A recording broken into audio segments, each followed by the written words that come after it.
Hello, hello. Welcome back to the What We Said podcast, everybody. Happy December. Hey guys, it's December. It's spooky season. It's officially festive season. Happy holidays. Be spooky. Happy holidays, everybody. I love the month of December. It's just, I think it's probably because, like we talked about in a previous episode, it's not quite like the dead of winter yet. It's Christmas time. You're getting ready for all your holiday festivities. You're going to white elephant parties. You're seeing friends and family. You're feeling the nostalgic dread, as we've talked about before, but that's part of it. That's part of the highs and lows. So I hope everybody has an amazing December and kicks it off right. I've been feeling really good recently because you know why? I can pull my hair back. And what a great feeling. I have really missed this. Mm-hmm. I think my hair is at a really good length right now. It's like verging on being awkward. It kind of is at that stage where, it's like hitting the collarbones and the shoulders or whatever. But the fact that I can put my hair back is so nice. I feel like I'm living both of the, like I'm getting all the pros out of having short hair, where it's like, it's still cute and short and like kind of blunt, but then I can also slick it back when I need to. And I love that because I feel like having short hair is so much fun for anyone that wanted a short hair update. I am so happy I cut my hair still. Best decision. I love it so much. The only thing that has been hard is not being able to pull it all back. And now that I'm at this stage, I'm loving it. I also feel like when you can't pull it back, you have to wash your hair all the time because if it gets greasy, it's just like, that's it. And also, I forgot to mention this. When I talked about my little like reaction I would get on my hairline and my forehead, so I haven't gotten it. Looks great. Thank you. I haven't gotten it in a few weeks now. And everyone's consensus was dry shampoo. They were like, when this happened to me, it was dry shampoo or wearing a lot of hats, like baseball hats. Mm-hmm. I honestly haven't been wearing that many hats lately, so I didn't think it was that, but I do use dry shampoo. Although I really have tried to like literally not use one product on my hair recently. But now that I've consciously been thinking of those two things, like I just haven't really been wearing hats and I don't do dry shampoo, haven't had the reaction. So love that. Finally kind of like solved. I don't know if it was one of those things. But that being said, I have to wash my hair all the time now because I don't use dry shampoo. And usually, I think we all have like our systems, at least I do, where it's like, okay, hair washing day, I like, blow it out kind of, or like, give some volume, and I'll have like 2 days of that. And then I have to usually do dry shampoo on like the second or third day. Mm-hmm. And then we're in slick back territory. If I do that, I can get away with not washing my hair for like 4 days. I've been under, I didn't understand that people would go, my friend just told me she goes 10 days. She's like, yeah, I wash my hair like every 10 days. 10 days? I can go 2. If I'm not using dry shampoo, I can go 2 days. Is this person using dry shampoo and like pulling their hair back? Yeah. It's like kind of the same thing. It's like she has like a system of sorts. It's like, or she's just like, oh, I don't get greasy for 10 days. She doesn't have super oily hair in general, but like does once she it have starts, super thick hair? She does have thick hair. And once it gets oily, like she starts slicking, I was shocked. I was like, is this normal? I'm not kidding. I can go 2 days. And then my hair gets greasy. Same. 1 usually. Yeah. Same. Like by the second day, I'm like, I could use. We both wash. have fine textured hair, which makes it way harder to keep it because it's the second a drop of oil or grease is on my scalp, the whole head is looking greasy and disgusting.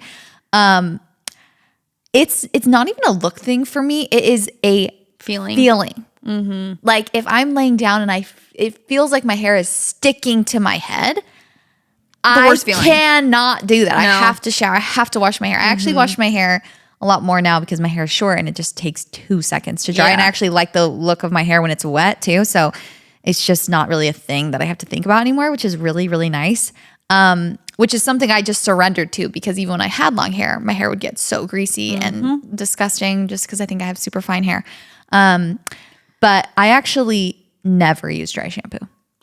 Like in recent years or just like ever in your whole life? Like I've used it a couple times, but it's never, ever been something I use. just because it doesn't make your hair feel I'll good? try. Like, but it's not like, oh, I'm going to use dry shampoo today. Like, I think I can count on this hand how many times I've used dry shampoo this year. Because my hair gets so, I feel like the look of what looks like dandruff and little things in my hair, no matter how I like blow dry it, heat it, like, because you have dark hair as well. Like very dark hair, which I feel like it's like more detectable.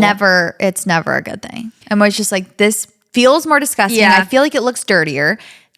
I agree with the feeling of it, because something the other day, my hair was gross. I put like texture spray in it, and I was like, my hair just does not, like, no, it does not look good. But I was filming a story, like it wasn't an ad or anything. I was just like filming a casual story, and I got like so many messages that were like, your hair's never looked better. And I was like, my hair's disgusting. Yeah.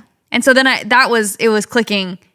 I think they're mostly saying they liked my hair length, but there's like your hair. And I'm like, what? My hair feels disgusting. Like I almost didn't film because I was like, my hair's disgusting. I'm like so aware of my hair right now. It's making me feel so claustro. That is a true point, that it is more about the feeling than like maybe even it doesn't look dirty, but it feels gross. Yeah. It feels like it's sticking, and then it feels like it's breaking my face out. Yeah. I understand that. Well, that's what came to the I know podcast people love for. that. Yeah, just like really deep diving on greasy hair. I know that's why you guys came to the podcast today. So yeah. I'm so excited about this prompt because it's a new one that we've never done, which is sister-in-law drama specifically. We've done mother-in-law. We've done father-in-law. Have we? Yeah. Wow. Remember I forgot when that was, but that was a good one. And now we're diving into the sister-in-law. Maybe next we'll go brother-in-law. I know these men. I know these men are crazy. I know these men are creeps. But sister-in-laws can get dicey, mama. Yeah. So I'm really excited to dive into this one. Did you have anything else you wanted to chat about before we? No, did you? No, just my hair, and also that I'm reading The Nightingale, which might be outdated at this point, and I have nightmares every night, and I'm uncontrollably sobbing every night. Yeah. So good. That's about it. Such a good book. I just cannot even believe how good of a writer Kristen Hanna is. I feel like she just really sucks you into the story in a way that a lot of authors haven't been able to do for me. Like I'll be reading a book. I'm like, I really love this book. A Kristen Hanna book, I am now living in that time period. I now have nightmares about that time period, and now it is my family in that situation. Yes. I am so immersed in her stories.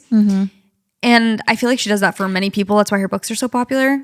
I really, truly believe the Kristen Hanna books I started reading when I was like having so much anxiety, and helped my mental health weirdly in a way so much, because it is, I've kind of talked about this before, but it's digestible and you're going through it, and it's not just like quick form, horrible thing happens like on TikTok where you get a 15-second video, it's a headline, it's a horrible thing, and then you move on to the next thing. That's not a healthy way to cope with things. It like brings you on the journey. It gives you context. You're having to cope with your feelings. You're going through the feelings, and then you're coming out on the other side. You're feeling inspired. You're feeling the sadness. You're feeling all of it.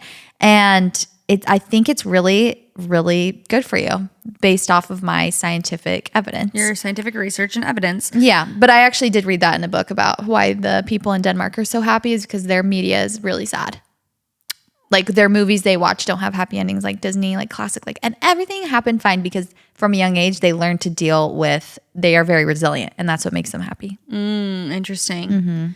Yeah, I can agree with that. I feel like also for me, just like, you know, not to go the toxic positivity route, but like to see how hard of times there have been in the past, like it just makes you feel very grateful for your situation. And yes. Yeah. I'm literally like reading in the bath, and they're like, we had no water, like hot water. And I'm like, and then it just like makes you aware. On one hand, it's very, very sad, and it makes you aware of just like, makes you grateful. Yes. Of the very hard things in the world.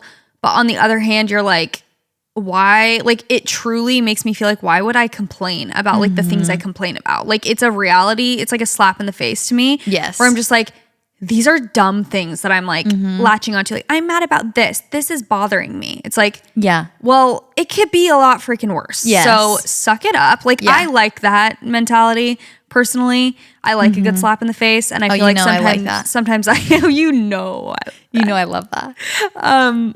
I like it rough. So I like a good kick in the gut. I really do just like when it's like, I don't know, when I have a little reality check and I'm just like, my life is not difficult in the grand scheme of a lot of things. So I need to be of service to more people. I need to be more helpful, and I need to not complain about dumb things that don't matter at all. Because sometimes I feel like also when if your life is going good, you find things to be like, this is bothering me.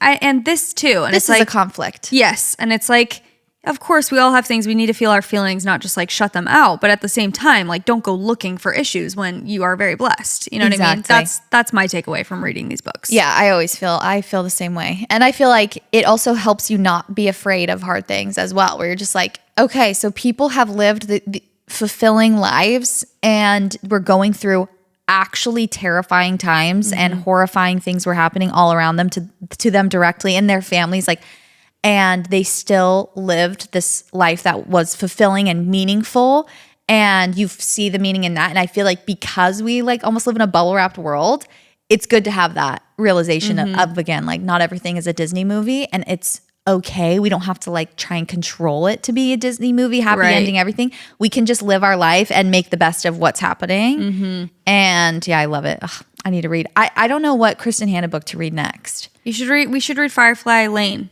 Okay, Isn't that the one about the best friends? Yes. That will wreck us in every way imaginable. That will wreck us. I do need palate cleansers in between Kristen Hanna books because I can only handle so much devastation and heaviness, and then I have to kind of like read a silly dumb book about like some stupid, romance thing where it's like very unrealistic and dumb.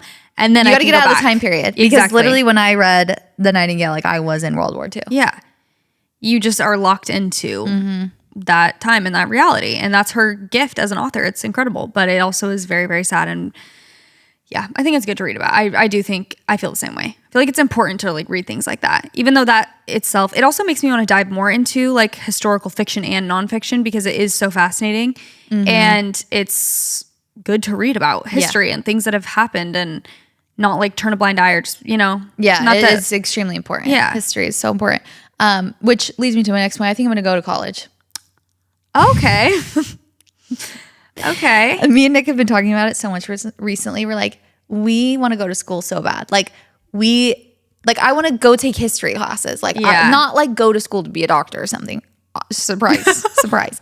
But like go to school to like just learn and take classes and like be immersed in that. And I'm not talking like, oh, I just want to go to a convention or something. Like I want to go to college. Like I want to have homework. I want to like, not really. That sounds miserable, but I just want to take a class, like one class. I don't want to fully enroll and like get credits, but it's like, I want to take a college course. Yeah, no, I get that.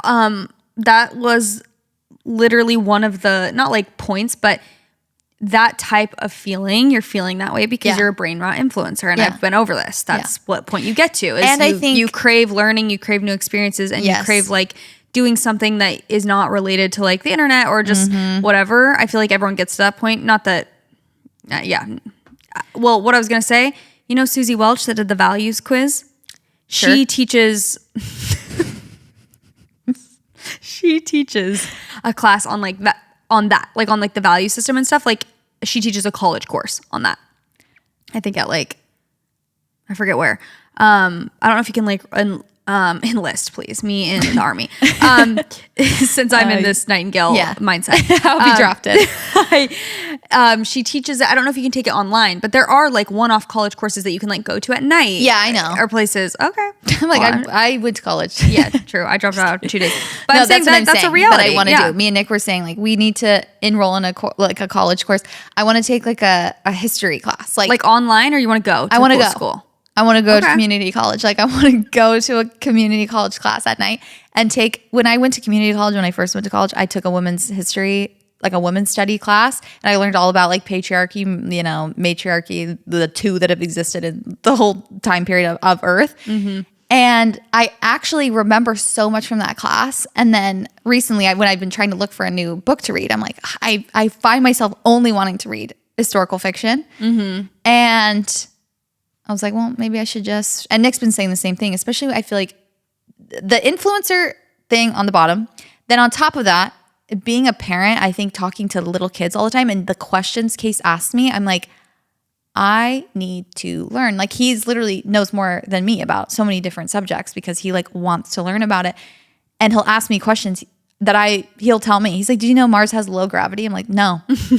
I didn't know that. I forgot the planets. I had to relearn them. Like those things I'm just like, he asked me the other day, he's like, what's a buffer on a train track? I was like, I have no clue. Like, do you know? Like, I feel like you know. I feel like that's why you're asking me. And he's like, I was like, I don't know that actually. I don't know that much a lot about trains. And he goes, you need to go to school. And I was like, yeah, I do. Thank you. That is so funny. That's not where I would learn about that. So niche. Yeah. I want to send you this TikTok that I saw of this girl. It's not what you're referring to. It's like literally going to France for a school. That's like, I'll do that too. But I think you would love to eat up this girl's content in general. So I'll send it to you. But I do feel that. Would you take a course with me if I signed up? Maybe. I've had that same thought before, but what always stops me, like I even wanted to enroll in this like culinary class. There was like a 12-week program of like learning all the skills.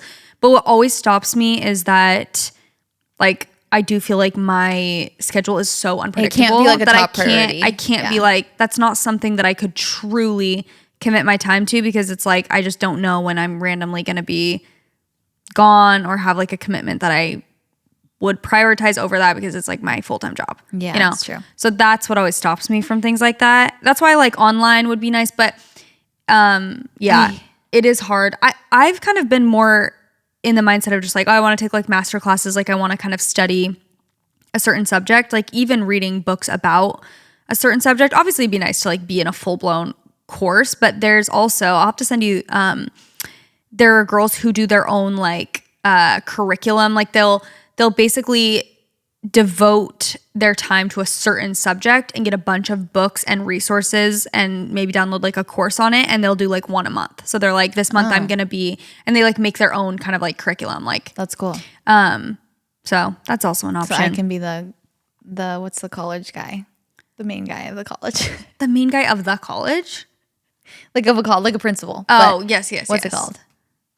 Can't. No, don't know. I didn't go to college. Yeah. So I don't even know if they have those at a community college where I went. I agree though. It's like you just get into these modes where you just want to learn, and it's good. It's good to be in that. It's good to be in that headspace. It's a beautiful thing. I think that's really the main thing is, and I'll move on after this, is like seeing Case. He's such in a learning situation, like a learning era right now, dare I say. Like he wants to learn. He wants to like learn about rockets, how you build a rocket, about gravity, about space, like how, like he's asking so many questions, and it's so inspiring to me. I'm like, that yearn for learning is so magical and so precious that I need to channel that as well. First of all, so I can have answers for you. Second of all, because that's never going to stop. Like there's no, just like, oh, I'm past the age of college. It's no. Well, there's also an unlimited amount of things to learn about, an unlimited amount of books and resources, which can be very overwhelming, I think. But also very inspiring because there's literally no end to the things that you can learn, and you could niche down in one subject and become an expert. Yeah. And you still wouldn't know everything by the time that you like live your whole life. So it is like learning is it's so empowering too. I think it makes you like a more well-rounded, interesting person. And I feel like all the people that I look up to, they have like these niche interests or hobbies. It's like, oh, I learned about this. And I think that's so inspiring. Yeah. So I always want to be more like that too. Yeah. It's just, sometimes it's hard to do it all. Like when you're busy with working, I'm like, I get why it's hard to have like passion projects, because you're like, when would I do that? I know, exactly. So, but that would be amazing. I would love to support you on that journey, and we'll see if I want to do the same thing. Just kidding. I'll try. That'll be my New Year's resolution. Yeah, that would be awesome. I'll add it to the list. Yeah. What, you would take a history class? Is that what you're thinking? I think I would take a history, some kind of history class, because I do keep thinking of the few history classes that I did take, and those are what I remember. Like I don't remember things from my public speaking classes or my other classes, but like my literature or like my history classes, I remember things that we learned about it, and it's very important, I think. So yeah, definitely. I think the thing that really turns me off from that is like having homework and like having more responsibilities, like or like tests. I'm like, I don't need to stress about a test when I'm like already stressed and with like my own life, or like my work, you know. Yeah. But if it was just like a learning thing and that was not an aspect, that's kind of why I'm more on like the masterclass grind or like things like that, because I'm like, I could do it on my own pace and I could still learn and get something, but it's not like going to stress me out. You know what I mean? For sure. I think the other thing is now when you're older, to be able to choose what you want to learn. Like a lot of people when they go into college, they don't know what they want to learn about. They're just like, let me just try everything, which is good and important in of itself. But yeah, now when you just are able to actually be interested and want to learn. I feel like whenever I was in high school and in college, I was just worried about everything else in life and not learning college things. Like I was just like, oh yeah, I'll do it. That's just like something on the checklist. But it wasn't like, oh, I can't wait to like, I don't know. There would be those students in my class where it's like when I was taking chemistry, I'm just like, I've got to get this over with. And they were wanting to understand. And I'm just like, I just need to get an A. Like I just need to get it done and I don't care. And it's frustrating me. Yeah. Totally. So I think those jeans are so cute, by the way. Really? Yeah. Thank you. Baggy. What are they called? The like structure of them and like the stitching is so cute. Oh, thank you. They're Levi's. They're like the low baggy jeans. I'm gonna get them. Like copycat. My friend doesn't have her own identity. I come next week in this exact outfit. Like what? I thought of this. No credit. Let's get into the sister-in-law drama. I agree. I'm ready to learn. I'm ready to learn about drama. Yeah, I'm ready to dive into the goss, actually. Okay, I'll start. Hi, ladies. I love you two so much. I've been listening to every episode for the last 6 years. Ooh. This story is one that still haunts me and my husband. I don't think we'll ever fully recover. I know this is long, but it's so insane. I have to explain it in detail. European nightmare. My 30-year-old sister-in-law lived in Europe for around 10 months. 10 minutes. To do a school program there. Speaking of school. Wow, I love her already. After much begging for my husband to go and visit her before she moved back to the States and lots of pressure from his mom to go, he reluctantly agreed if I could go along with him. I will mention that his sister has a history of being a little unhinged at times and extremely unpredictable with her moods. My husband was extremely nervous about the whole thing, but I kept assuring him that I would be by his side if anything were to go south. Let's just say everything was worse than I could have imagined. We started our trip with picking up my sister-in-law in the northern part of where she was living and drove down the coast for 7 days to explore whatever she wanted. The first 5 days were pretty dreamy as his mother planned and paid for our trip, and she only booked 4 to 5 star boutique hotels for me, my husband, and my sister-in-law. My mother-in-law spent truly thousands of dollars on all of us, and I was so shocked at the places booked for us. My sister-in-law had so much luggage that our rental car was stuffed with her 8 suitcases and other things, but I had to sit in the back because she thought it was unfair for me to be in the front. Now we get into the important part. She made 2 large sheepskins while in school, and they were in a large garbage bag, smelling awful sitting in the car as they were still oily and drying out. Ay. They needed to be shipped to the US before flying out because we were worried they would be taken at TSA. At every town we stopped at, we offered to take her to a post office to ship them out. She resisted and said she would do it later. 7 days later, we arrived to our last location. My husband tells her this is her last chance to ship them out, and she insists she will take care of it. We check into our last hotel in this country and the only hotel where we have had to share a room with her.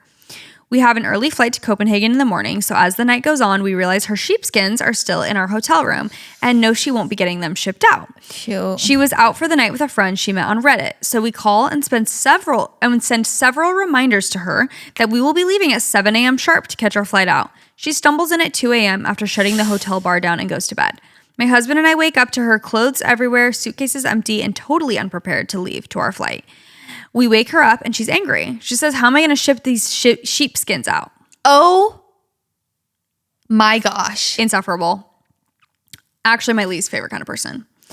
At this moment, all hell broke loose. She starts screaming, bloody murder. I hate you guys. I hate you. My husband and I just look at each other, grab our suitcases, and head to get our car. I load my stuff, and my husband tells me it's going to get worse, just so you know. And so it does. My husband goes up to help her pack, and she comes down the stairs yelling. We get in the car, and she's sobbing and screaming about the damn sheepskins. These sheepskins? No, goodbye. This is the craziest thing. As we get closer to the airport, she starts kicking our seats and screaming at us. Oh, she's not okay. My husband stops the car and calmly says, just put them in my suitcase and I will try to get them through TSA. He starts shoving them in his suitcase. At this point, she's still screaming in the middle of the street, starts randomly hitting my husband. She's angry he won't go to the post office. It's closed, by the way, 7 a.m. My jaw's on the floor, and at this moment, I tell her to get all her things out of the car because I will not travel with her acting like this. Yeah. We leave her in the street and drive off. Maybe rude, but necessary. No, you have to. I call his mom to tell her about everything, and she's crying and insisting that we cannot abandon her poor daughter. So we go back and pick her up with conditions that she calm down. She starts telling me how I bullied her the entire trip, and starts hitting things in the car. I literally see red and tell my husband to get away from her. And tell my husband to get her away from me. By this time, we were close enough and drop her off in the street again. just so we can get her away and so we can return the car rental. Once we get checked into our flight, we see her still outside sobbing with strangers, helping her to get her luggage. Oh, gosh. My husband goes to help her and she tries to act totally normal. Can you check my bags for me and print off my plane ticket? She asks me. I do at this point and I'm scared. I just need to get on the plane. Yeah, she's terrifying. Had to sit next to her the whole flight, by the way. After this, she acts totally normal. But we get in line at TSA and we are a few people behind her and she looks behind at us and says very loudly, "My sweater's wet. Did you piss on it?" Everyone's staring at us. I'm pissed. Oh. We're immediately trying to book tickets home to skip the next 5 days with her. 5 days? Wait. They're going on a longer trip? Oh, they're going to Copenhagen. Yeah. Yeah, they're not going home. Okay. Oh. We book a ticket for the next day. My husband tells her we are not going to be joining her piss on it? for the rest of the trip. And this is when she started texting me the worst things, like, "Your wedding was so stupid. I hope you're infertile." I did black magic to make sure you'll never bear a child. You're dumber than a box of rocks. Okay, I shouldn't be laughing because she is actually deeply unwell. She is so unwell. Like she has a personality disorder, yes. and I'm not joking about that. Like that's a sad thing. That's the craziest thing I've ever. I did black magic. I'm sorry. What? I was in shock to say the least. Also had to pray those comments away because I was truly a little shaken up. No, we land rebuke, and I rebuke this energy. We land and we book an Uber for her and one for us because I did not want to ride with her. She starts yelling at us because she wanted to ride together, and everyone in the airport is staring and creating a circle around us. I grab all my things. A dance circle? I grab all my things and walk away literally shaking and trembling. I was so embarrassed and angry. So upset that I could not even cry. I was fuming. We left the next day and I have not seen her or spoken to her since. My husband and I both cried when we got home because it was so overwhelming. This is not even everything from that trip that went wrong, but I will spare you the rest. It's been 2 years and I'm seeing her at Christmas and I'm scared, but hoping I can be nice to her and maybe not get harassed. Hope you guys enjoyed my scary story that I sadly won't ever forget. She is so deeply unwell. She has something. She has issues and she needs help. And it's so hard to be around people like this because you can understand that they're unwell and you like feel sorry for them and you feel empathy for them, but it also doesn't excuse their actions or make it okay to just treat you like garbage and just be like, oh, well, it's just how she is. Like at some point it's like you have to draw a boundary and be like, I'm done. Like I'm not going to be around this. This is insane. That is diabolical. It scares me to think of how like a parent deals with a child who's like that, because like when she's saying she calls her mom and the mom's like, please don't abandon my daughter. It's like, that's like a valid feeling, but it's also like not their responsibility to do that. But also, it's just sad. Even for the brother, it's like, that's your sibling. It's anytime you have family who it's like, you know, they're just very toxic and problematic. It's not an easy thing to just be like, well, that's not my problem. It's like you love them so much. You care about them. You want the best for them. You want to take care of them. But then at a certain point, you're like, I can't handle this anymore. Like I actually can't do it. I know. And it's hard with those people too, because you can't even, sometimes it feels like it's not as simple as being like, oh, we'll take a little bit of distance. It's like, unfortunately, it has to be like not ever seeing or coming into contact with them, because that's how wild things get. That's really bad. That's really bad. Best of luck. Yeah. Seeing her at Christmas. Best of luck. Terrified. I'm sure she'll act like nothing happened. Yeah, it's true. I feel like people like that really can like switch on and off, which that's the unpredictable part. That's the scary part, is you don't know which version of them you're going to get. Yeah, it's true. But hopefully it's the good version and they just act like everything's good.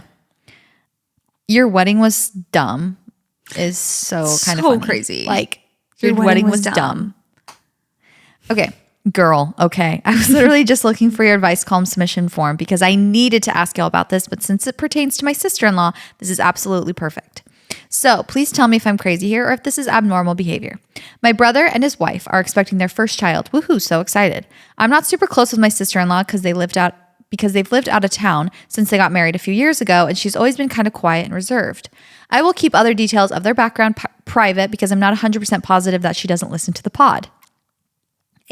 Anyway, so the conversation came up a few months ago about a baby shower, and I was like, yes, of course my mom and I plan on throwing one for you because we are so excited. Fast forward a month and she told me they found out the gender of the baby. I asked if they were going to keep it a secret or let people know. She said they want to do a gender reveal so people will know gender and the baby's name for gift purposes, like buying her things with baby's name on them and in the colors of the nursery associated with the gender. I was like, cool, yes, makes perfect sense. A few more weeks go by and she creates an invite for the shower and starts talking about what she wants to decorate with, do, and sending links for things. I was always like, yeah, that is such a cute theme for the party and those activities will be fun. Another month goes by and it's a few days before the party and she sends a huge long message about how she hasn't heard anything from us about what we have bought for decor to go with her theme and if we bought the materials for the activities she wants to do and sent links for and just basically wants to touch base since her budget is already spent on all the gender specific colored things they needed for the actual reveal. Since we do not know the gender and couldn't have bought them, I was taken aback. I was like, wait, I was expected to plan, pay, and host this party? I have only ever been to gender reveals that are put on by the couples revealing the gender because they are optional and they are the ones wanting to have a grand reveal when they could literally just call people to tell them or make a cute video photo to send out. Am I crazy or has that been y'all's experience as well? Anyway, I basically was like, I'm so sorry. I didn't know I was supposed to do all of that. And she said that on her side of the family, which has had a ton of babies, and this is our first, whoever volunteers to host the baby shower also does the whole gender reveal. And since we said we would throw her a baby shower, she was expecting us to do this for her as well. I was like, okay. So we figured it out and we were able to rush around and have what we needed for a nice party a few days later, but I was just so confused by the whole thing and she seemed upset that we did not do more. Since then, she has started talking about how she basically had the whole baby shower planned already, so she will send us her plans and links for that soon once it's finalized. So again, I'm like, huh? Am I just old-fashioned for thinking that people volunteer to host baby showers for people they love? They then plan it accordingly to what they can afford, want to do, and then the mom shows up surprised and grateful? Now I'm stressed that I will not be able to afford or pull off what she's envisioning, and she will be disappointed. Okay, I got a little confused. The days before the party was the gender reveal party. It's at the shower, I thought. I think what I'm understanding is it's two different things now. I think it was a couple days before the gender reveal party, and she was like, wait, why haven't you planned for the gender reveal party? And she's like, wait, what? I'm in charge of that? And then I think, because now she's like, because she wanted, okay, I was confused because basically she's saying she wanted to reveal the gender before so that at the shower she can get gender specific items. Yes, I think that's what clicking now. Okay. So I think a few days before the party was the gender reveal party. And she's like, why didn't you, like, have you done anything? And she's like, wait, I didn't know I was doing the party. Gotcha. And so she's like, okay, well, usually that's how it goes. And then now she's also planning the baby shower. Now I'm stressed that I will not be able to afford or pull off what she's envisioning, and she will be disappointed. Like I said, we are not super close and her family lives out of state and she will have a separate baby shower that they throw for her as well. So I'm just curious what y'all think and if this is normal. Okay. Well, now with all that context, I think she's expecting way too much. Yeah, 100%. I think, okay, number one, with like the gender reveal thing, if that is something that you desire, like I agree with the girl writing in, like if that is something that the mom of the baby desires to do, yeah, unless someone comes to you and is like, I want to throw your gender reveal, that's on you. Yeah. That is not something, I feel like that's not even like a traditional thing. That's like a newer thing in the past, 5 years that people will do. I feel like that wasn't super common before. No. And it's kind of like bachelorette culture. Like I feel like baby culture is just getting crazier and crazier. Where it's like gender reveal, then this, and we need a push video present, of this. Push afterwards, present. like just everything. I mean, I love a push present, but it's just like adding more and more. Baby like these moon, are all the things. Like these are all the things you do when you're pregnant, and like if you don't do them, then, and it's consumerism. Yes, and capitalism. It also is just like a lot of pressure. It's like you don't need, I mean, I understand it's like so fun and I love like making a moment out of something, like by all means. I just feel like to expect other people to like throw all these parties for you is kind of crazy. Like it's the same thing with the weddings. It's like if you can afford, like you can't expect all of your bridesmaids to go to Europe and then they're all paying their way and like it's like, yeah, we're all going to Europe, right? For me. Right. Can you guys pay for your tickets? Can you pay for the place? Can you pay for this? Can you pay for this? It's like, well, if you want to go to Europe, you have to make it available accessible for other people. I'm sorry. That's just like how you can't expect. This is maybe their 1 out of 5 weddings they're going to. Right. It's like this is your one wedding. Right. And if you have very well-off friends who you're like they want to and you're open about that, great. But I feel like in this situation, the expectations. Yes, if she's already getting 2 separate baby showers thrown for her. She said with her mom's side of the family, in a different state, and then this one. To expect an additional gender reveal party, I think there was a lack of communication in general, maybe from both of you. Yeah. Like from the beginning when she said, I want a gender reveal like party before the whatever, I feel like there needed to be clarification. There wasn't, so what happened. But in that moment, it should have been like, okay, just to clarify, are you wanting me to throw that? Yeah. You know, am I doing all of this? Yeah. Or are you throwing that? I understand why she would assume like that the pregnant mom is, because it's like she's just saying, oh, I want extra. Yeah. Whatever. I want to do this extra thing so that at the oh my gosh, I'm getting all the baby names mixed up. I'm saying at the nursery now. At the baby shower, they can give me these specific gifts. Yeah, I don't know. I think it's a bit much. Yeah, that is much. That is a bit much. I don't think either of you are necessarily in the wrong or right. I think she is, definitely expecting too much. But sometimes it's like, it depends on how old she is. It's like your like if her family does that, it's like I guess she didn't know any different. I don't think she's like necessarily some crazy leech or something like that. But yeah, that is I feel like more than anything, a miscommunication. I think so too. I think the communication lines were blurred.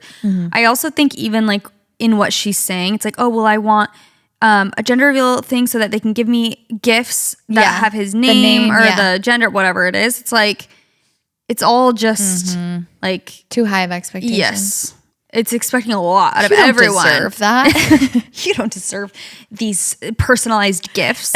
No, but I'm just saying, it's like, okay, it's a lot of me. How can we make this like, you know, I want this. And it's like, if you're not willing to put in like some effort, you can't expect everyone else to just do that. There's nothing wrong with that if you do it. Exactly. If you want that, you're going to make it happen for yourself. Amazing. Can't expect everyone else to throw all these parties. Like it gets expensive. It's setting you up for failure as well. It's like if you're expecting other people to do it and you want this crazy thing, that is just a recipe for disaster. You're going to be disappointed and you're going to have, it's not going to be even an enjoyable experience for you. Yeah, exactly. One thing about me is it takes a lot of effort for me to stay hydrated. Nick is constantly like, did you drink water? Did you drink some water?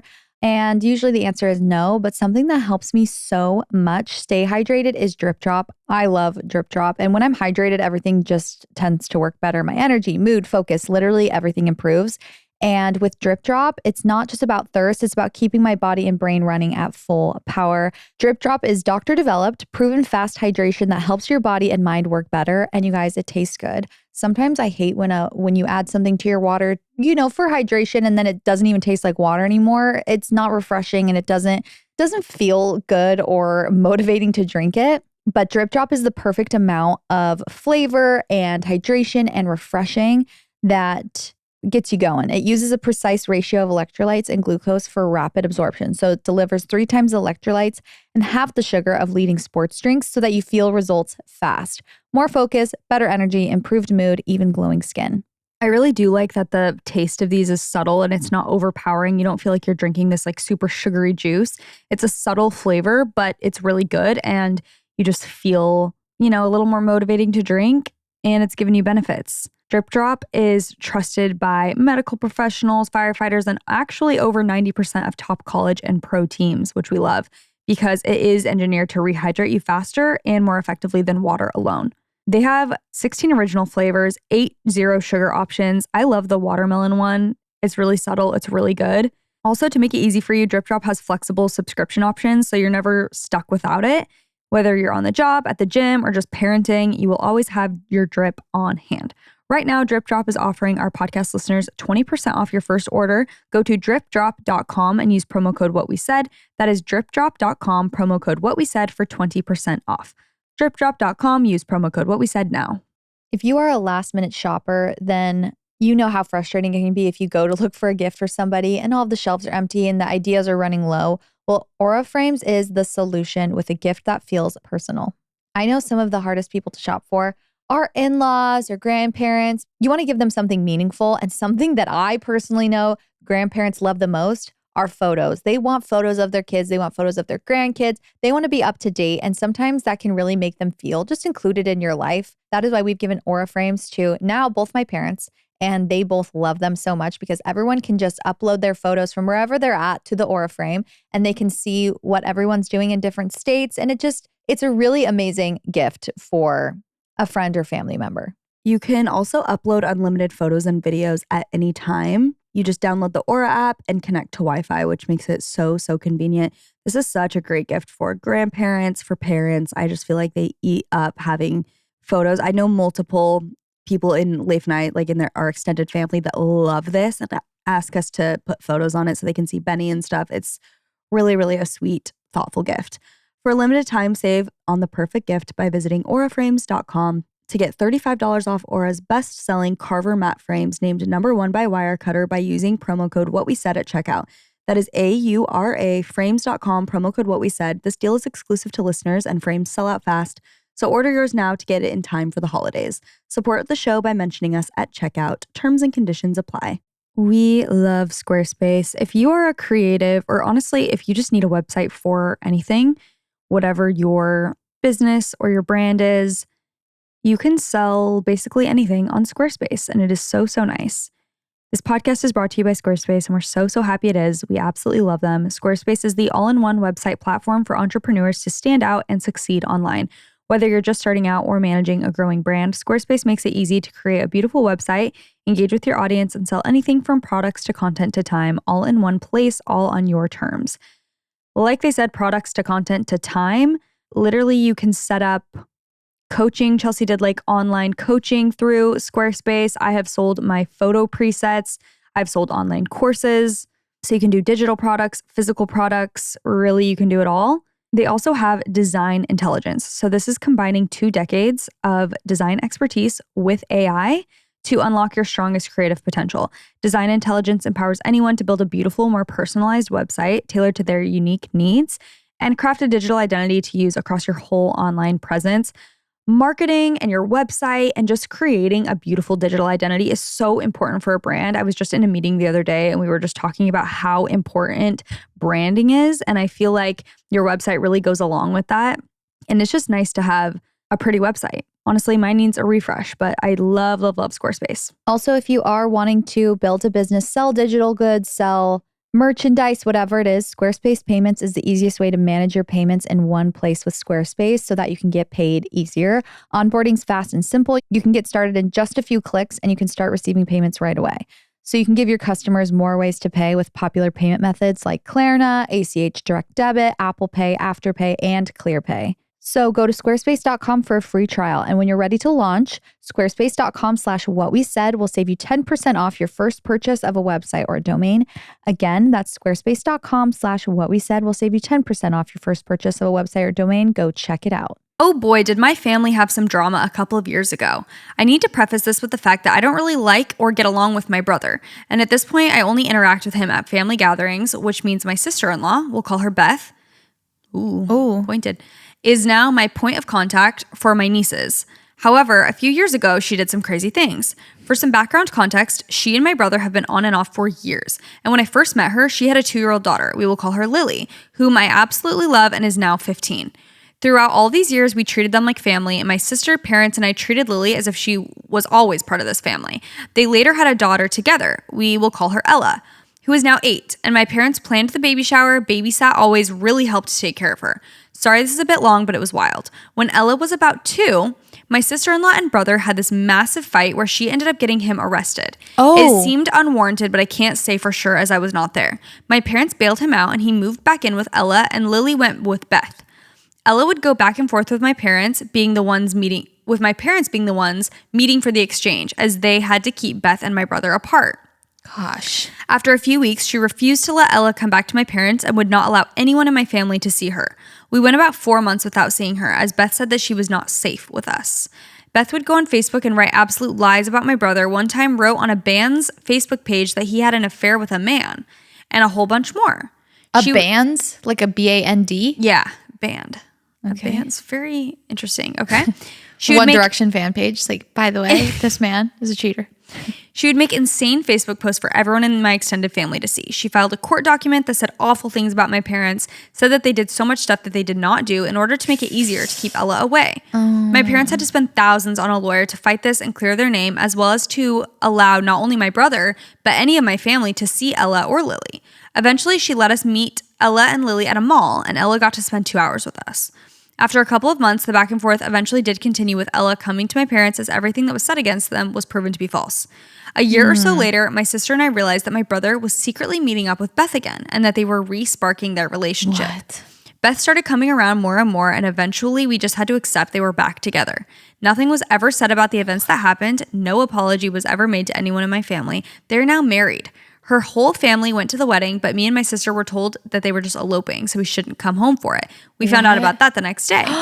They're still together. I absolutely adore my nieces and have to continue to act like nothing ever happened so that I can keep a relationship with them, even though I always think about this time and the fact we got no apology. Anyways, that is all. Thank you for reading and listening. I'm so glad to finally have a story to submit. I love listening every week on my way to work. Ay, girly. I'm sorry. That sucks. That is so messy. Family drama like that is so sad, actually. It's awful. It's so time consuming, draining, so, especially when there's like lawyers involved and all of that. It's so sad, actually. And when there's kids involved, it's awful. When you want to maintain a relationship with your nieces, like, that is hard. Because then it's no longer just like, oh, who's right, who's wrong. It's like, no, like we have to kind of just push past so I can have a relationship with this, like with this family. Oh gosh. That's horrible. There's no advice at all. It's just like such a hard situation. I feel like, yeah, stuff like this is just, especially with like defamatory things where it's like you did this and it's proven to be false, but it's also like allegations that are so serious that's like you want to take those seriously, but then if this person can't be trusted, it's like scary because you know what I mean? Stuff like that just gets so messy. Exactly. Oh man. And if someone's acting not manic, but you're starting to be like, who am I believing? Like, what is the truth here? Because is there a reason she's acting like this? Is there a reason he's acting like this? Like, what is going on? Especially when you have a familial tie to one of the members, because it's like, okay, well, I have loyalty, but I also don't want to be blind. Like I want to be, oh wow, so messy. Hi besties, I love you so, but this is my time to shine. Thank you for opening the floor to those of us who have been victimized by mean girls turned sister-in-laws. I've been with my now husband for 8 years. My husband's family is super close and immediately took me in and treated me as one of their own. We were in high school when we first met, so his family has seen me through every phase of life and I love them so much. However, his oldest sister, Melanie, she's 32, has always had an issue with me, even though there has literally never been any real drama. I've put up with years and years of backhanded compliments and whispers of what she said behind my back to his other sister, who is one of my best friends. But the final straw was when my husband and I found out we were pregnant less than a year after we got married, although we had been together for 7 years at this point. I was truly so scared for this next chapter since this wasn't planned, but my husband reassured me this would be our life's greatest blessing, and once we told his two sisters, who are both mothers, I would feel so much better and I'd have someone to confide in. So we told his whole family over breakfast, minus his oldest sister, Melanie, who wasn't there. Everyone was so excited to welcome the new baby and had nothing but encouraging words. We felt bad that Melanie wasn't there for the big news, but decided to call her right away so nobody felt they had to keep any secrets. When she answered the phone, everyone chanted in unison that I'm pregnant, to which her response was, "Are you guys fucking stupid?" I was silent. My own reality hadn't even settled in yet, and here she was to be a reminder that we probably weren't ready. She followed up with, "You guys are seriously throwing your entire lives away." Mind you, we're both kids listening to that? Yeah. Cool. Mind you, we're both 24, so young, yes. But we've traveled, had our careers established, and are married. My eyes filled with tears, and I couldn't take it anymore. I literally blacked out as I heard my husband and father-in-law standing up for me and telling her she was in the wrong. I ran out of the room so nobody would see me cry. At the time, her words felt like my reality and were confirming all of my anxieties. His mom ran after me to comfort me and told me that Melanie has only ever been jealous of me. Oh, whoa, okay. Okay, wow. Later, her family told me she needed to apologize to me, in which she FaceTimed me to give a half-ass apology that was summed up to, I'm always going to be the one to say what everyone else is thinking, and that makes me the bad guy. Yeah, it actually does. Yeah, because actually, you have that no is a tact definition. And you have no finesse. So, yes. No finesse. You don't have any riz, and that's why you're a loser. To this day, I truly think that she only ever had a negative reaction because she was jealous of me. She lived through me in a lot of ways. Will that be Will that be traveling or just simply having freedom? I don't think I will ever be able to forgive her for the way she treated me in such a scary and vulnerable time for me. Fast forward, my daughter's almost 1 year old and I'm a badass mom, and her negative comments have only ever been fuel to keep going. Sorry for the long submission. Love you, girlies. That pisses me off. That's just so unhelpful. No. Like, in what world is that a comment that you think is going to land well or that is helpful at all? And I actually hate that, like, that concept, because I do think there's something to be said. Like, I recently saw a video. It was like me on my way to like say the thing that no one, like everyone thinks but doesn't want to say out loud. Yeah. And like, I think there's a time and a place for people like that, where it's like they will say hard truths, or they will be like, and like stand up for what they believe in, whatever. This is not one of those times, because it's not your life. That's not a belief. No. That's a projection. Yes, exactly. That's not like, it's not the truth. No. It's like based off of your, I don't know. Yeah. It's just not, that's not the same thing. Like being like blunt and honest, or being the one to be able to like say how everyone's feeling or something. That's not that. That's just rude. Yeah. And like rude. completely unhelpful in every way. Even if you have that thought of like, oh, they're kind of young, like this is, it's like, you think that's a helpful thing to The deed is verbalize the moment that she tells you she's pregnant? Yeah. That's not the time nor place. And actually there isn't time. One. It's done. What's done is done. Yeah. All you can do is support them at that point. Exactly.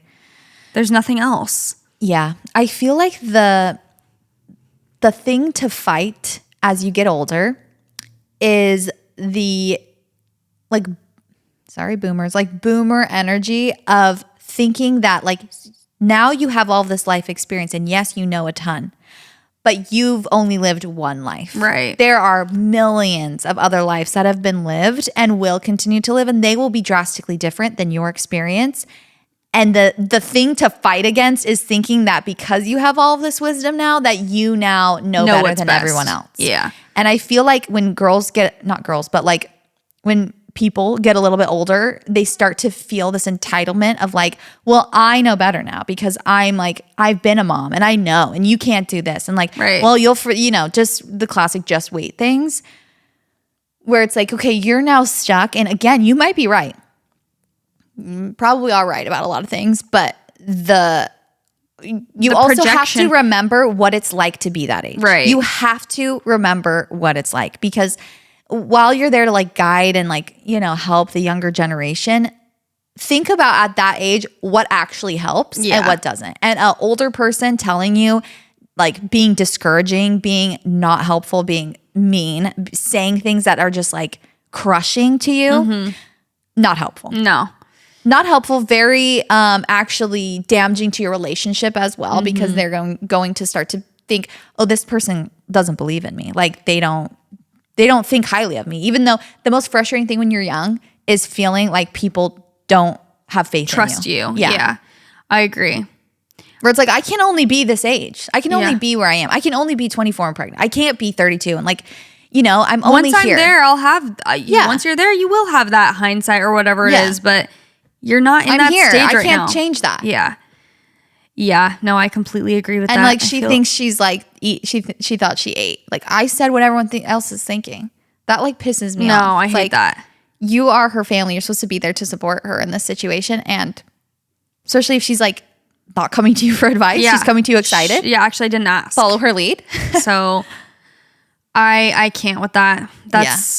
That's crazy that the mom's like, she's always been jealous of you. Like, oh, okay. I feel like especially as moms, like I feel like this thing, and we talk about this all the time. It's like you were saying, the just wait thing. Like it just makes me so mad when other moms are so discouraging to younger moms in certain ways, where it's like, we've talked about the opposite. When a mom is so encouraging, like, you're doing a great job, and you'll make mistakes. Like there's no going around that. Yeah. You're going to make mistakes, but like having older women in your life who are like encouraging to you and who are there for you through your mistakes and not condemning you and not judging you is so vital. Like it's so important. I always think about that too with parents or people who are trying to tell you what to do or are projecting onto you, and how those people never, like, they don't like when their parents do that. Yeah, like they hate it. Yeah, they're like, oh, my mom always does this. It bothers me so much. It's like, so then why on earth do you think it's going to work?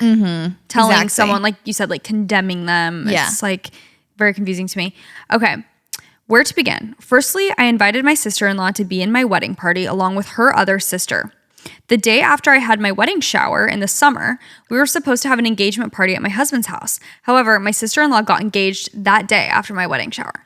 So it ended up being his sister's engagement party. Totally not a big deal. I got her a gift and I was happy for her. Wait, her bridal shower? Wait, what was it? She said, what turned into the engagement party? She said they were supposed to have an engagement party at her husband's house, but the sister-in-law got engaged. So it ended up being their engagement party. Okay. I'm terrified. Okay. Until she announced that night that they were getting married 4 weeks before our wedding. My husband, fiance at the time, was so shocked. We literally didn't know what to say. So the next day we messaged her saying how we were upset about it and needed to process what happened and would prefer if they waited until after our wedding. The sister-in-law did not care. She said her wedding is already being planned, can't be pushed back, and that if we were so upset, we should have said something yesterday to her. Okay, so my fiance and I decided to not fight with her about it and let it go. Flash forward to the first night of my bachelorette party, while we were drinking and playing a board game that my maid of honor created, my sister-in-law, who just recently got engaged, stormed out of the room and said it was too inappropriate and she will no longer be participating because we had penis straws in her drink. And during a game of telephone, my one friend had said the line, "The bride is excited for my fiance's name's Pee-Pee." Please. Pee-Pee? That's too inappropriate? So then my other sister-in-law, not the engaged one, goes outside. I understand. Wait, this is her husband's sister? I think so. Okay. Then my other sister-in-law, not the engaged one. I understand not wanting to hear about your brother's pee-pee. I do understand that. But like, let's not be, what's the word? Prude. Goes outside and starts to fight with the sister. This is the other sister-in-law. Okay. Both of them are crying. It turns out to be fighting more about their personal family issues as well. Okay. So I come outside and start providing therapy for them, saying everything's going to be okay and giving advice for their issues. We all went to bed and I wake up in the morning and find out that the sister-in-law left. The sister-in-law left without saying goodbye. I'm like, whatever, probably for the best anyway. Then later that day, I receive a text from my fiance saying that his sister is telling his whole family back at home how we are misbehaving. Everything was way too sexual. Everything was way too sexual and inappropriate. They were grinding each other and blah, blah, blah. Grinding each other? Who, the girls at the party? Probably, like dancing or something. Please. Grinding each other? Okay. She's giving context. Oh. I had to try to defend myself through text about how she's being so dramatic. For reference, the grinding part was my one friend twerking on me as a joke for the one part of the board game that says, disgusting. "Twerk on bride if you land here." I was upset for the whole weekend. Even though we still had a fun time for the following few days, I knew coming back home I'd have to explain myself and defend myself and my friends. When I get home, I FaceTimed his family and got them to hear my side, and then after, FaceTimed my sister-in-law, calling her out for ruining my bachelorette trip and kicked her out of my wedding party. A year has gone by now, and we are in a better place now that everyone is married, but I still think about it and how much stress I had during the wedding season that was so unfair. Okay. The twerking is so fun. Like, she's obviously mad about other things. We know that. Like, she's obviously a cover for much deeper issues. It's a projection. She's upset about something else. It's very strange that she did the wedding 4 weeks before yours. Like, I hate that. I hate that timing thing. Yeah, when you already planned yours, like, and you had this whole thing that seems very rushed and very almost like she didn't want to go second. Mm-hmm. But it's like, but you didn't get engaged before us, so There's two. That's always a phenomenon. Like, you get engaged and like who gets married first in the same family. Mm-hmm. Ooh, I don't know. Woohoo. Well, I guess my package was delivered. The fact that they weren't engaged and then they planned it for 4 weeks to me is crazy. 4 weeks before. Like, that's crazy to me. No, come on. I think that it would be respectful and not unreasonable to just wait until after. Like, why do you need to do 4 weeks before? If it was a dire situation and you to play devil's advocate for no reason, if there's a dire situation and there's no other time you guys can get married, there's no other time your family, like it's a rush, like maybe there's a family member and they're sick and you want them to be at the wedding and there's this huge rush, then you need to communicate that. Be like, I know this is rush and I don't want to intrude on your time and So that in and of itself, it's like, okay, you just did that and there's no good reason. And if there was, you didn't tell me and you're not communicating. Therefore, this is not a healthy way we're dealing with this totally entire situation. Yeah. Communication is key. cut her out. In all of these situations, literally, if you just would communicate, if the person would just say what they want to do. Exactly. And be a healthy individual, this wouldn't be happening. Yes. Okay, last one. It's all People are just so scared to be vulnerable these days, you know? Okay. Trigger warning, mention of suicidal thoughts and essay for everybody listening. Okay, you need to be sat. I have a good one. Okay. A good one is crazy. My sister-in-law was, at the time, we didn't know this, going through a separation and divorce from her husband who we loved dearly. Such a great guy. Like too good of a guy for her, LOL. They were living in Montana at the time and she said she needed space, so she decided she was going... I'm getting confused about the relation. Okay, her sister-in-law is married to, so it's not her brother's wife, obviously. So how are they related? I always think get it's confused. her husband's sister. Sounds like it's her husband's sister because she's saying like she was married. Yeah. Okay, husband's sister, and then she's married to someone. Yeah. Okay, got it. They were living in Montana at the time. She said she needed space, so she decided she was going on a girls' trip with some friends in Arizona. She purposely planned it for over her ex-husband's birthday, so she didn't have to celebrate him. Mind you, they had been married for a whopping 13 months by this time, and they were 22 and 23. Ooh. My sister-in-law even told me she was going on this girls' trip. I told her I thought that was so rude. She was leaving while on her husband's birthday. Again, at this point, we didn't know there were issues in the marriage, but shrugged it off because whatever, I couldn't change her mind. Fast forward about a week when she was on her girls' trip. I got a message on Facebook from one of my sister-in-law's ex-boyfriends asking if my sister-in-law was with me and if she was okay. I was so confused because she was supposed to be in Arizona with her girlfriends. Long story short, the girls' trip she was planning, turns out she was planning to meet up with her ex-boyfriend to have a little getaway, which she booked with her ex-husband's credit card. She later shared she needed to sleep with someone else to make sure she should leave her husband. Okay. They went drinking that night, went to a club, indeed slept with each other, and that was enough for her to realize she should divorce her now ex-husband. Now, so why did the ex-boyfriend reach out to me on Facebook asking if she was with me and safe? Oh, because the morning after she woke up, told him she was feeling suicidal and needed to go for a drive. I know suicide should never be taken lightly, so I don't mean this to come off lightly. It's just unfortunately how the story goes. She later told me once I got a hold of her because I was nervous, freaking out she wasn't okay, that she told the ex-boyfriend that because that was the only thing she could think of to say to have him leave her alone. Like that's what the sister-in-law told her. Like, oh, I just said that to him because I didn't want him to bug me. Well, is she insinuating, what does she mean leave him alone? Is she insinuating he's like doing things without consent? Is that what she's saying? Do you know what I'm saying? Yeah, I mean, or is she just saying like he's bought, like I don't want him to have him keep talking to me? I don't know. She didn't give context. Okay. What? She's crazy. Now there's so much more to the story, but to end it, yes, my sister-in-law and her ex-husband did get divorced. They did get divorced. What issues did they have? Well, she admitted to me and other siblings that there weren't any problems. He just wasn't fun enough and wouldn't make TikToks with her, and he didn't like being pranked. Happy to say he is happily remarried, and yes, my husband and I still keep in touch with him, and my sister-in-law doesn't know that. I am the crazy... Doesn't like being pranked. Doesn't like making TikToks. Tell me you are 22. 23. Yeah, it's... Oh my gosh. We're being are you fucking stupid? No. Getting married. But getting married at that age? Was married when I was 20. 21, actually. I was very old. Oh, and you wise. were very mature. I was young. Mm-hmm. I was 20. No, that's actually...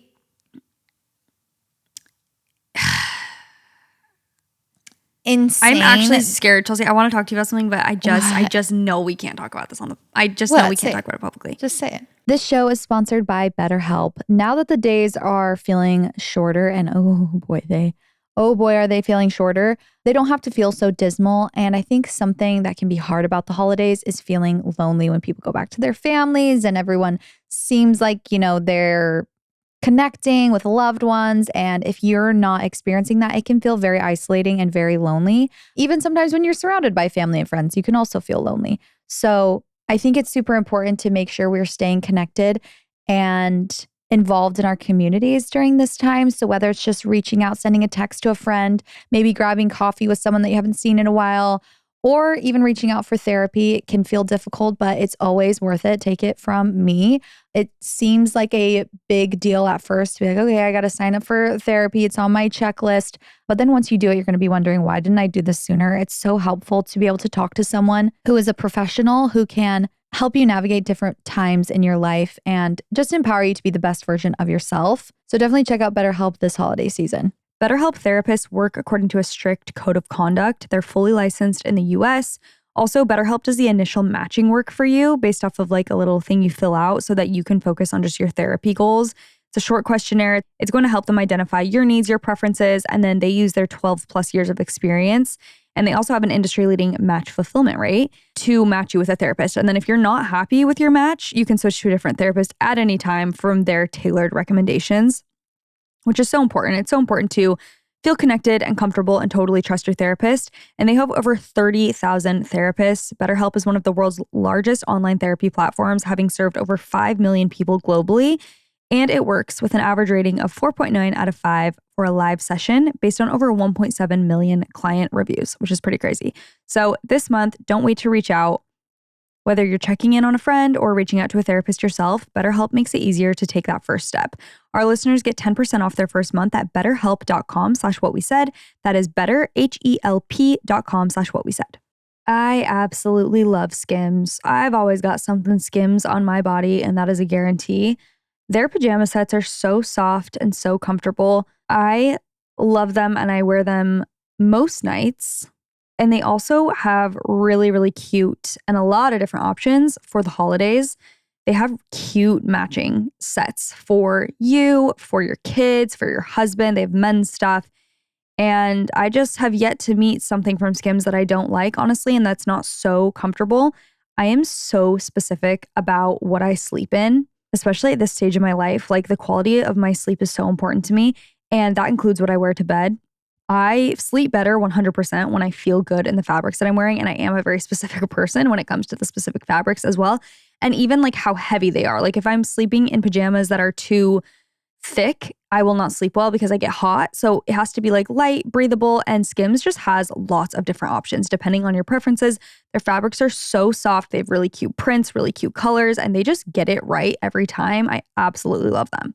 I just got a new pair of Skims holiday pajamas that I cannot wait to crack out. Probably start wearing them tonight, honestly. There's nothing I love more than a holiday moment when you're in your holiday pajamas, you're watching a movie with your family, maybe cuddled up on the couch with a cup of hot cocoa by the Christmas tree. Seriously, like, I want to go home and do that right now. That sounds amazing. And all of Skims pajama sets have served me so well over the years. It is, like JC said, extremely important to me how the pajamas feel when I'm laying in bed.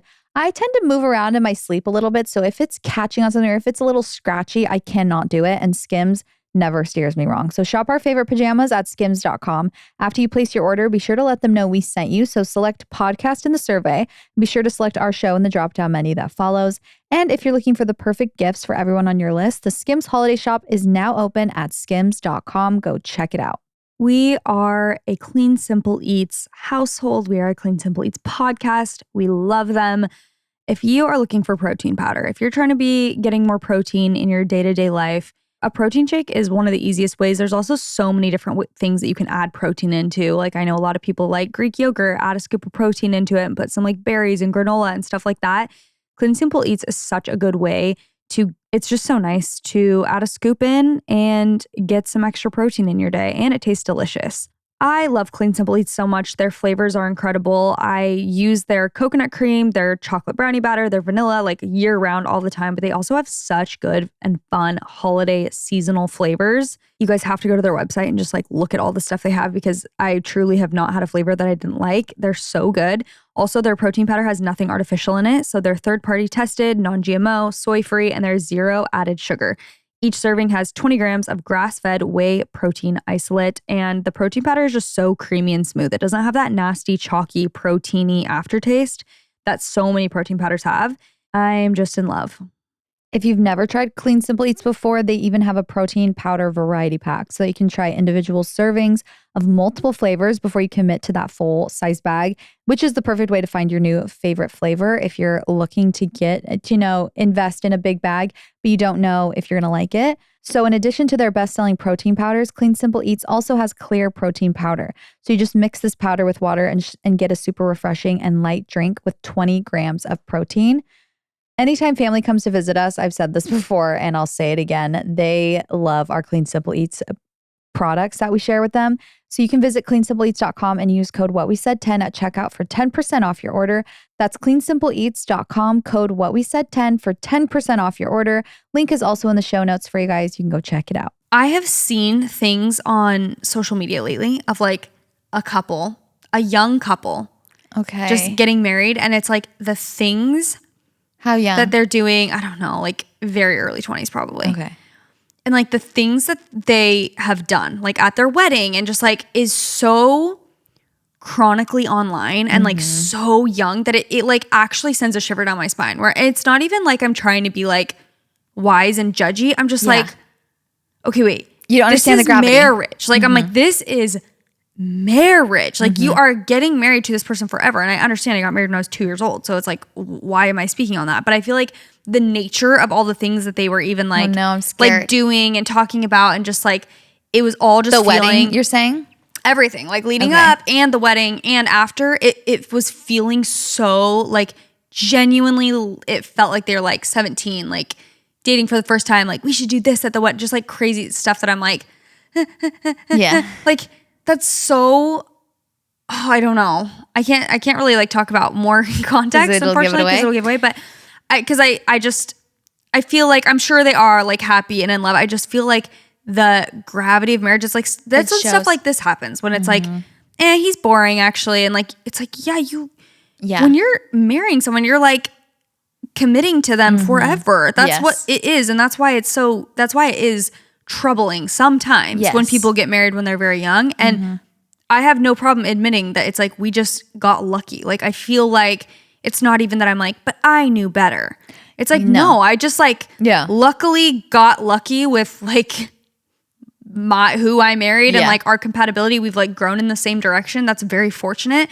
But that doesn't happen to everyone, and it's scary because it's like, especially if you have like a very chronically online, like your jobs are together or something, like it just scares me. I'm you're so young, and it's like you're acting like marriage is like a like prom or something. Yeah. And it's like, no, this is your life. Like this is your life forever now.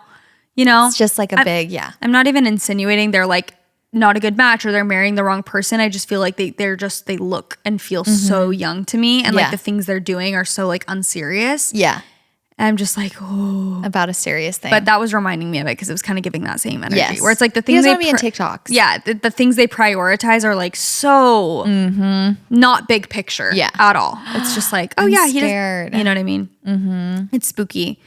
It just scares me, honestly. Like now that I'm a parent and I see that, I'm like, that would be so terrifying. If like your kid was just so young, was like, man, I'm going to get married. And you're like, okay.